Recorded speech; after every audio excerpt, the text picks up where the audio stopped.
Hey, it's Jamal Bray from AVNation. This is your chance to tell us, and tell the industry, quite frankly, what was the best thing of 2023. Nominations are open now for the AVNation Reader's Choice Awards. Voting starts in January, but this is your chance to really kind of drive that conversation and tell us what's the best education, what's the best product, and who should be the AVNation AV Professional of the Year. So go by the website, avnation.tv. That's avnation.tv. I'm doing my part. I'm doing my part. I'm doing my part. I'm doing my part too. I love YouTube's copyright. On this episode of ResiWeek, we talk the modern audiophile, artificial intelligence, as well as women in consumer tech. All this and more on this episode of ResiWeek. This is ResiWeek, episode 411, 2023, Best Of.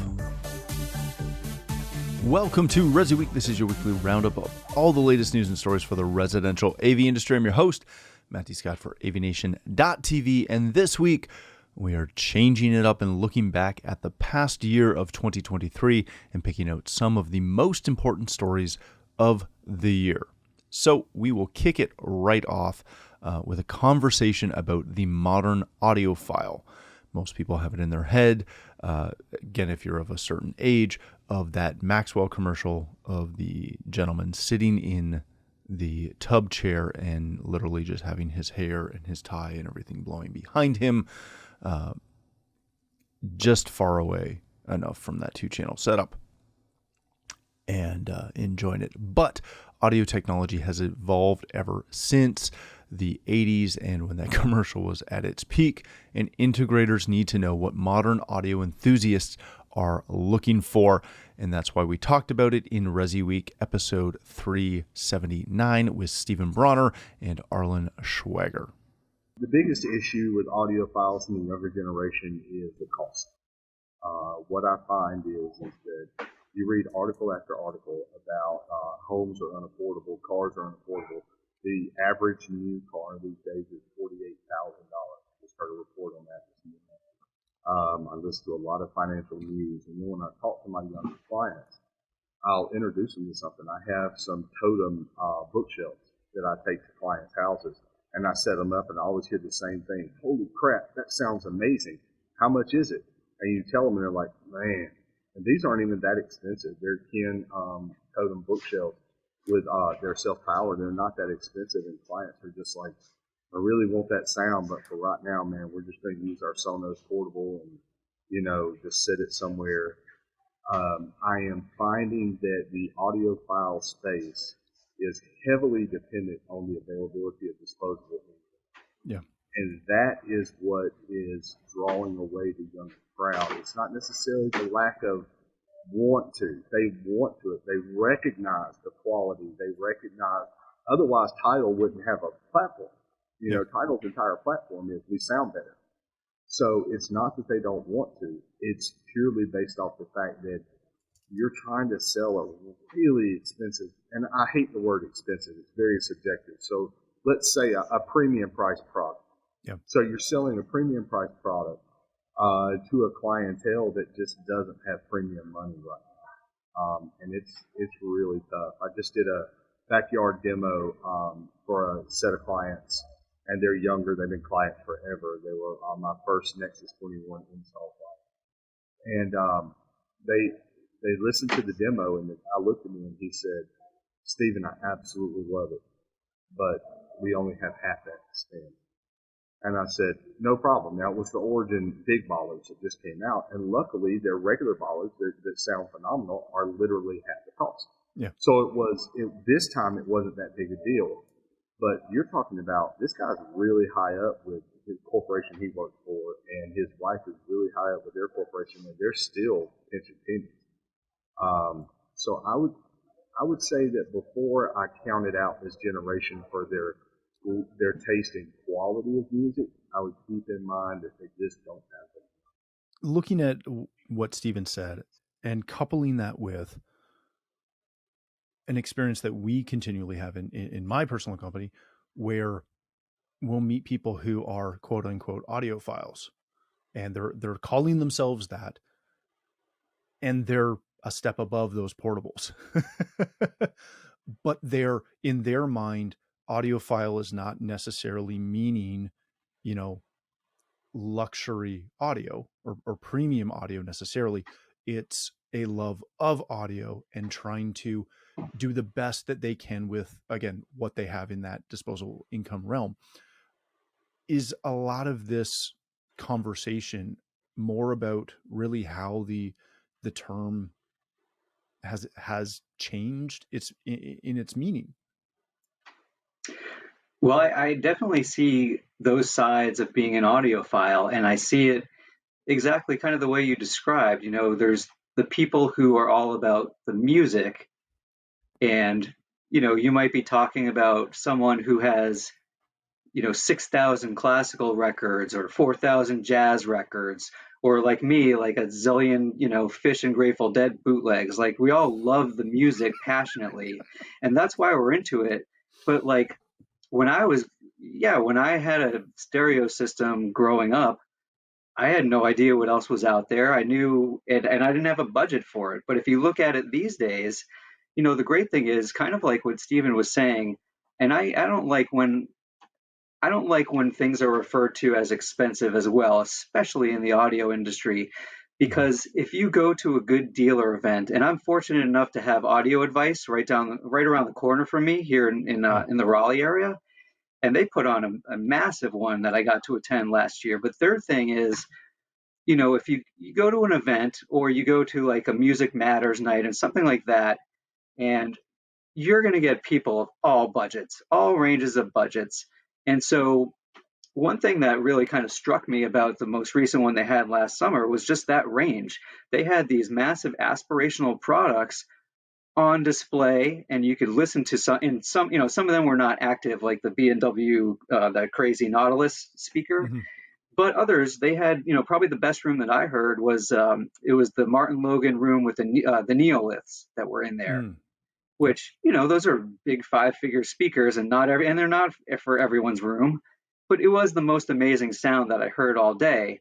But at the same time, you go up a few floors where they had most of the rooms concentrated, a smart company like, then it was called Sound United. Now they've rebranded, but they were able to use that event to show the difference between, Marantz, Denon, and, some of their higher speakers compared to, say, like their Polk Audio brand, which is more for like maybe the mainstream consumer, or JBL as opposed to JBL Synthesis.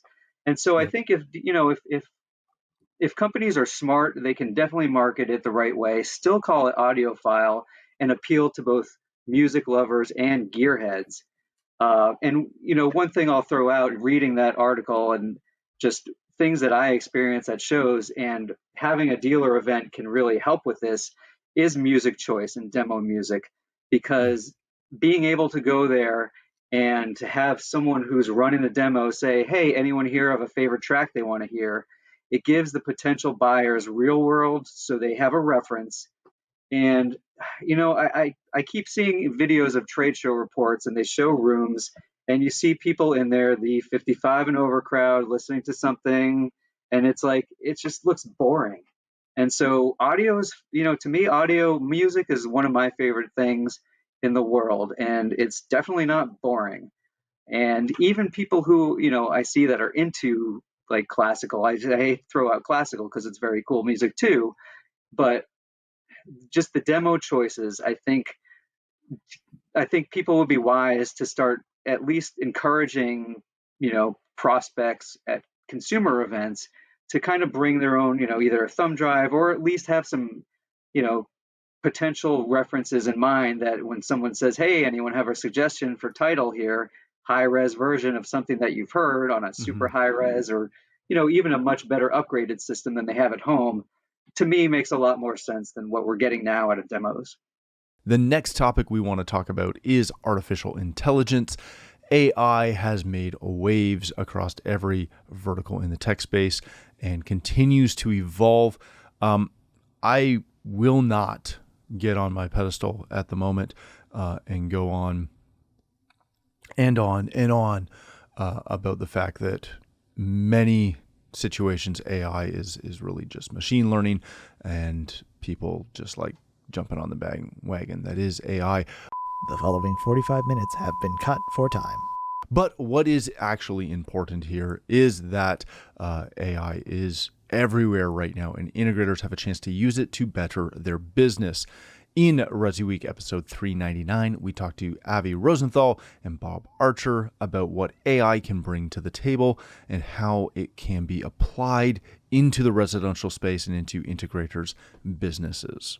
What is really the barrier that we're looking at right now is the reliability of some of these tools. It's not so much that they exist. I play with them. My clients play with them. My teammates play with them.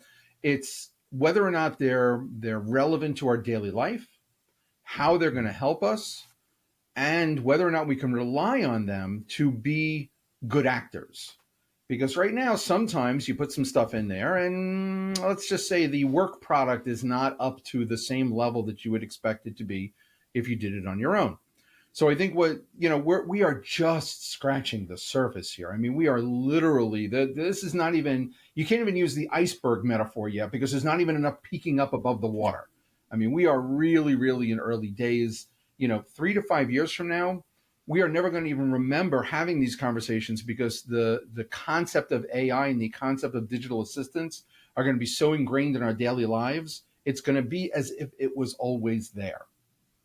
And I think that's really where it's headed. But the integrators, like every industry on the planet, shouldn't ignore it. And that's why Henry wrote a really great article about, hey, these are the things that you can start to do now to get yourself used to doing it. I mean, look, I'm in technology, but I got a lot of muscle memory when it comes to the technology that I use and the technology that I interact with. I have to change things that I'm doing in my daily life in order to make sure that I am able to keep up. I look at my kids, that generation. I've got a millennial and 2 Gen Zs, and they are using ChatGPT and things like that in school. They're using it in their daily lives. And because of their upbringing in sort of this generational technology stuff, they're much more focused and much more easily adjusted to this new stuff. Integrators have always been a little cautious, right? We're always a little conservative about what we do and how we do it.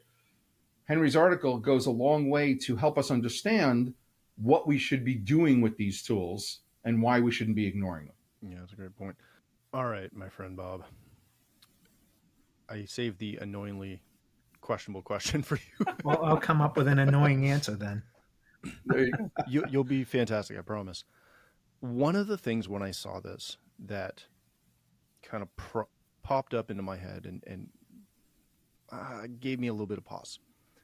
I remember back in the day when integrators were first starting to add dynamic, imagery to their websites. And then when Instagram popped, and all of a sudden you had a litany of conversations happening in chat groups and forums and all this other jazz about a local integrator who has a competitor who's either using his photography or their photography, or using stock photography to purport that they have built these amazing things that they have never done, or potentially have at least never done, that look as nice as that. It would be like me going in and taking Dennis Erskine's latest theater build and saying, look at what we have done today. Yeah, but Dennis is a nice enough guy. He'll let you use it. No, he won't. I've asked. Poor Dennis, not even here to defend himself. Not at all. Are we at a point, and because it's a podcast, he'll probably never hear it. No, I'm going to post it now. Anyway. Please do. Send it directly to Right. him. Are we at a point where there is concern that, heck, not even just us, but just companies in general are going to use, again, AI photography to generate things to market themselves? It's on the verge of false advertising. I think we are there, and we as an industry have to be careful of that.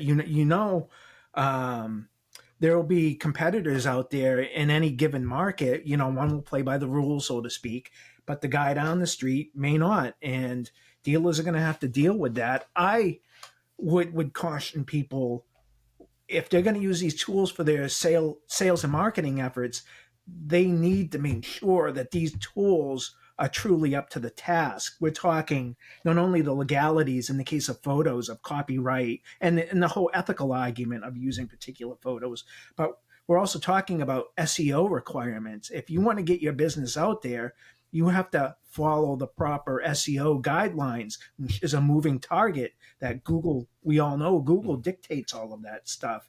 And if this AI isn't following Google's latest algorithms, what good's it going to do you? You've got to vet these tools. You got to make sure that they're accurate, they're reliable. We're a long ways off from all of that right now. I think it's good to keep an eye on that stuff, but dealers need to be very cautionary before they step into purchasing these tools and using them to help their businesses. Is there a point where, and I'll give you an example from our company, we don't do a lot of ultra modern projects. We just don't. Our clientele is not buying the white painted drywall box. Mm-hmm. So in turn, when we go to pitch those, when I flip through our photo deck, it doesn't look like the modern homes because we don't do modern homes. We typically do more traditional classic homes. Mm-hmm. At what point do, for example, my company, do we generate some photography that shows a beautiful theater in a white box that appeals to the younger, kind of yuppie population that wants that ultra modern thing as a sales tool? Because there's no difference in us doing that in a traditional home versus a modern home, other than we just haven't done it. So to get our foot in the door, is there an issue with that? Well, there's been stock photography for a very long time. So you could make an argument that you're using stock photography. I don't think the AI concept comes into play necessarily in marketing and advertising, as long as you want to be as truthful as you can in advertising. I mean, people, you could write a little tagline, not an actual home. I don't know. There's ways to do that. But I think, to your point, I think it's more than just, I want to branch out. I want to do things that maybe I don't have photography of my own work doing. I think it's more along the lines of, when I ask ChatGPT to write copy for me, right, or write a marketing statement for me, it's very easy because it's hyperbole and everybody understands it's marketing. And so if the ChatGPT goes, a little south on you, you can bring it back. I think where it becomes more salient is things like proposals, for instance. You can't necessarily use it as a proposal tool because there's too much fact and figure that goes into a proposal for an AI to understand the methodologies of your business and be able to produce a proposal. But if you feed it with proposals that you've currently written, it's going to learn it, and it's going to get better at it. But I think this is where the line is drawn today, is sort of between the concept of creativity and the concept of facts and figures. Next, we're going to jump right into ResiWeek episode 368, which I'm sad to say I was not a part of. And that's a shame because Amazon has been losing billions of dollars through their voice assistant, Alexa, and that's a conversation that I would have loved to be a part of. Notwithstanding, we join Amanda Wildman, Scotty Allen, and Seth Johnson talking about what it means for the smart home space and voice assistants at large moving forward. I think you're going to see more of the pain point. They mentioned in the article about like the Amazon Prime with the shipping and the things like that. I think you're going to see more of a little pent up headache with individuals going and buying the individual products, where us integrators, we've got a lot of our supply chain a little bit more figured out through our relationships and things like that. So I think that's going to affect the individuals perhaps a little bit more. But of course, the real thing coming in with voice is, people have sat in their homes for 2+ years now, and they're trying to push the envelope and see what they can do.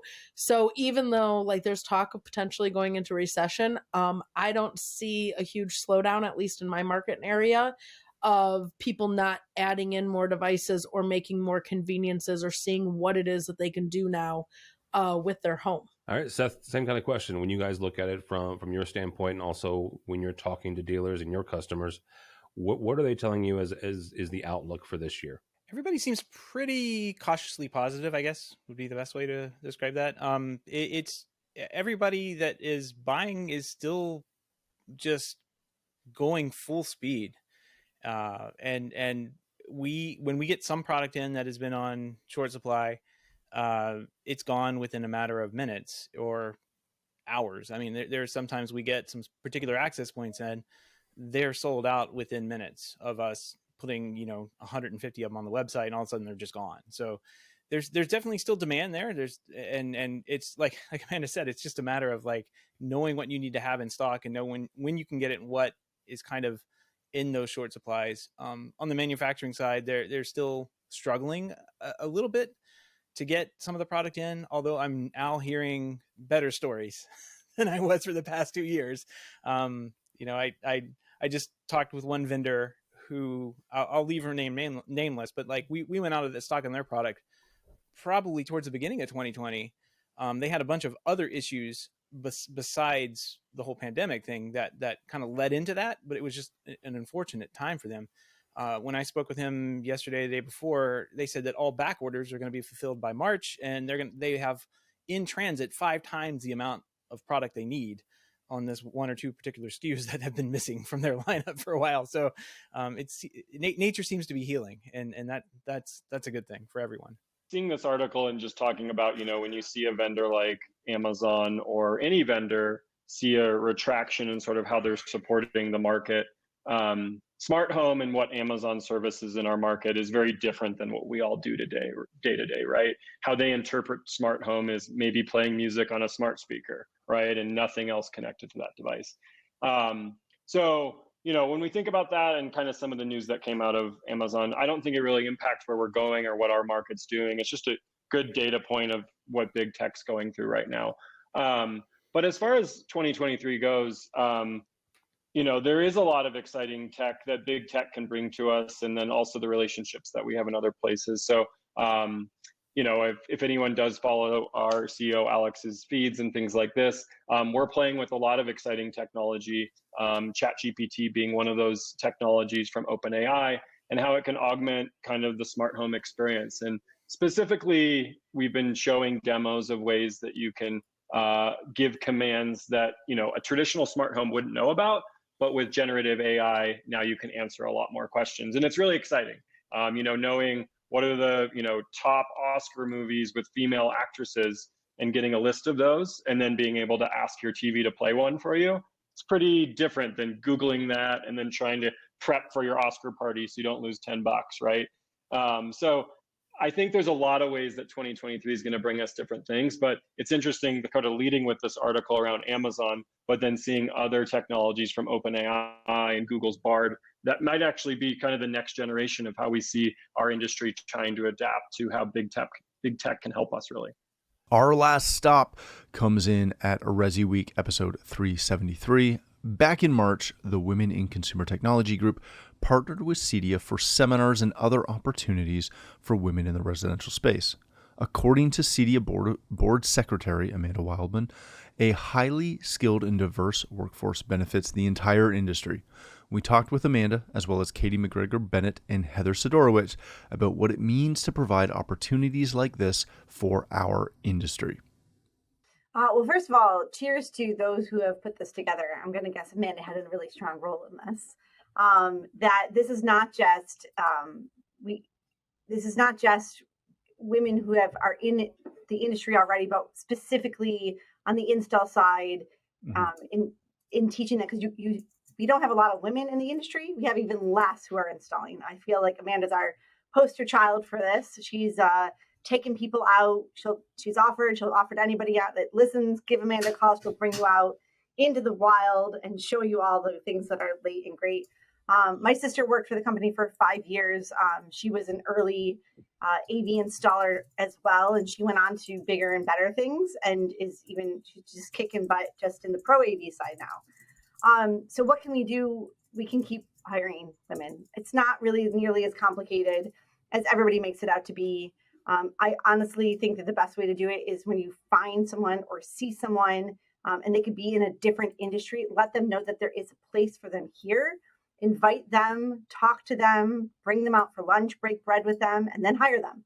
And that is really the easiest and simplest way to bring more women into the industry. I love it.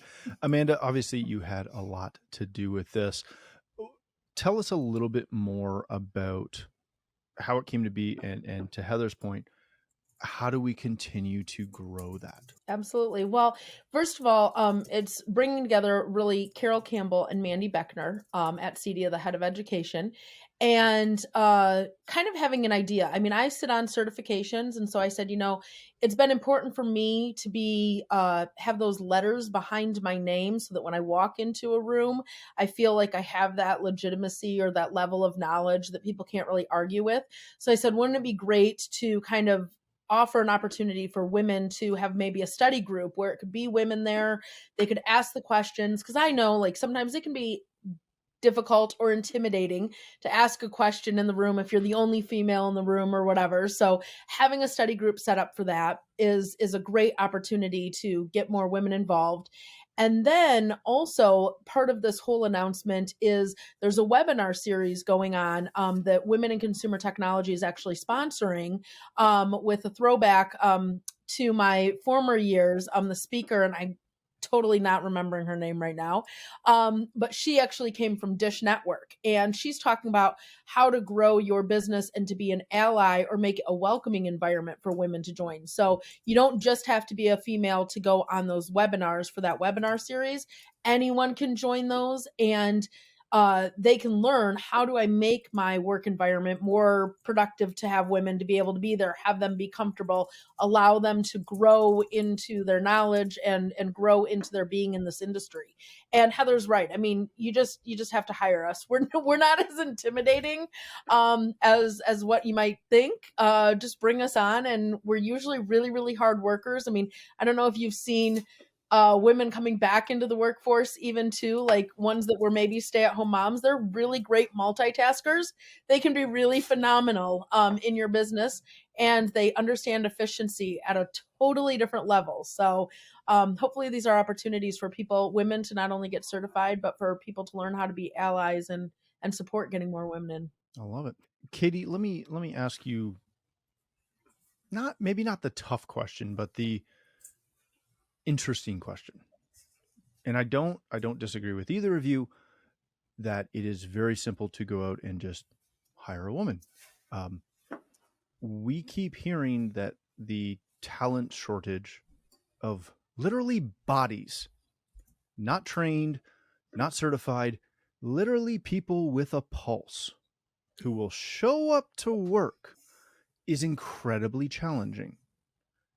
And I will attest, at least for my company, it really stinking is. So I'm not debating or trying to poke holes in the argument that just go hire a woman and that will start that process. But it's really hard to hire anyone these days. What do we do to combat that aspect while also continuing to encourage women to get into the industry? You're welcome. Yeah, thanks. Wow, thanks. This is why you have me come on this show. Do you want me to answer this one? Sure. Yeah. What do we do? Okay, well, here, I've got all the answers. Hold on, you ready? Here we go. Yep. Get your pens. No, I mean, there is... Give it to me. There is, yeah. If you're just listening, I held up a pad to write it down. All right, so Matt, that's a challenge. We've talked about this a number of times on already this year, and I don't think anybody has a single answer to it, because I don't know where everybody went. I thought the aliens took them for quite some time, and that they just magically were going to return them one day. I'm starting to think that that's not going to happen anymore, and that we actually are going to have to find these people from within our. It was the Marvel blip. Thanos snapped his fingers, and that's where they all went. See. This is when you come on ResiWeek, you get the answers to stuff and things like that. But no, I think it's Heather touched on a really good point, and I think that part of it comes from within, which is we have to be the communicators of how amazing our industry is and how great it is to be part of it, and that it's evolving and it's growing, and that there is a lot of opportunity here. If we're not shouting that from the rooftops as individuals within the industry and as a part of the community, then it's kind of like, shame on us. Now, it's not our fault. That is not what I'm saying, but we have to be more communicative of all of the benefits and the advantages, because every other industry is out there doing that. And so it's sort of like, as an individual, as a part of this community, each of us are ambassadors to finding that next generation and helping to encourage them to come into our domain and come over to our general direction. We have so much fun in this industry, and it is such a small but big world that is so few really know what we do and the interesting nuances of everything that we do. So I think, like Amanda's out there in the schools, CD is out there in the schools. A lot of integrators are out at schools and really, sort of talking the talk and showing that there is a pathway in. And I think we just, generally speaking, we need to do more of that. I'm not saying anything that hasn't already been talked about. I just think we need more boots on the ground. And we need social media to be reaching. We need to be using social media to reach through to this audience more than we are right now. We're just scratching the surfaces as business owners of using social media to promote what we do, to ultimately find a buyer for the things that we sell. But if we put an equal energy and effort into communicating that there are opportunities here and that we're looking for talent, I think that would start to move the meter too. There's no single answer, and that's kind of the thing. It's just, we have to, as individuals and as companies, we have to be shouting from the rooftops, and we have to meet the people where they are. And so this is, I keep kind of coming back to social media. That's where we're going to find our next generation, because that's where they're talking. I'll jump in with some tangibility to that. What Katie's saying, what Amanda said too, is think outside the box and post not just on Indeed, but throw those posts on Facebook that you're looking for someone. Yeah. Ask a friend. I have 2 females that work with me, and both of them, I invited them to be part of our story. And both of them, it was a phone call that I made to say, like, hey, I think you have something here. Why don't you come over and see what we have? And both of them, when hired, were both not necessarily 100% back into the workforce after they had kids. So like Amanda touched upon, you can, if you stop thinking about this 40-hour work week, but start thinking about, hey, we have the ability to add some work from home features or some flexibility that others aren't thinking of. There's something to be said for that. So kind of thinking outside your normal 9 to 5, I'm just going to post a job posting is, I think, a tangibility of how to get there. And sometimes it's just the flexibility. I mean, if they're a mom or a parent, they need to get their kids dropped off at school, and they need to maybe get them picked up, or they need to check in with them. So like, I mean, all of our techs right now are on 4 10-hour work days, as opposed to, they're still doing their 40-hour a week.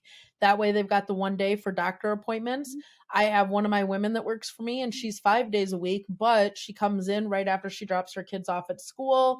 And then she's done when the kids get home from school. And then she does a little bit of work from home during that other time. So, I mean, having that flexibility, and I will tell you, if you find somebody and you're willing to be flexible and they need that in a job, the efficiency, especially of like I said, the efficiency of women who can multitask is pretty amazing. So, I mean, if you give them the opportunity, they're going to blow your minds, I think. That does it for us this year. Thank you again for joining us every week as we look at the stories from the residential industry. If you'd like to connect with me, you can find me on Twitter and X at Matt D. Scott and most other social platforms. But more importantly, please visit AVNation.tv, where you'll find this show as well as a wide variety of other shows with all the verticals that we cover. When you visit the website, please take a moment to check out our supporters. We are extremely thankful for their support and ask that you check them out as well. Thanks again for watching. That's all the time we have for this episode of ResiWeek, the network for the AV industry. What are you listening to? This is AV. This is AVNation. This is AVNation.